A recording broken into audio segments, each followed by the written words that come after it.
Ahead of his trip to Canada later this month, Pope Francis is addressing rumors about his health. In a rare interview, the head of the Catholic Church dropped some hints about his future at the Vatican and weighed in on world news. Eric Sorensen reports.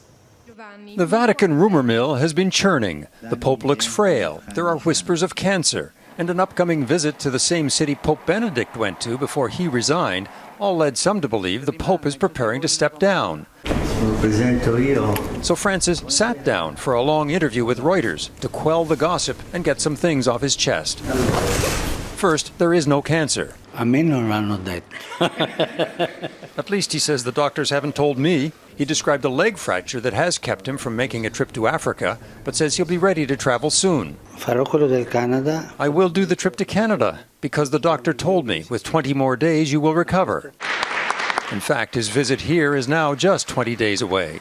It will begin with a gesture of reconciliation when he arrives in Edmonton. In April at the Vatican, the Pope apologized for the abuses committed by members of the Catholic Church against indigenous children who were forced to attend residential schools. Demonstrating his vigor, he said he wants to follow that with trips to Russia and Ukraine. After I come back from Canada, I may go to Ukraine.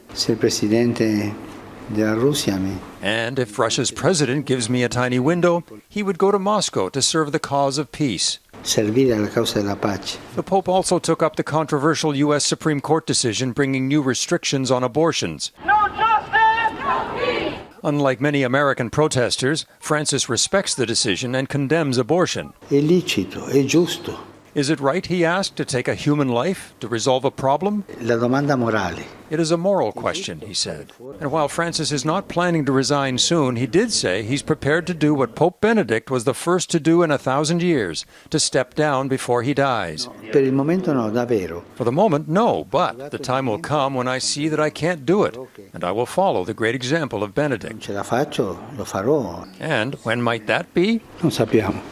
Dio dirà. We don't know, he says. God will say. Eric Sorensen, Global News, Toronto.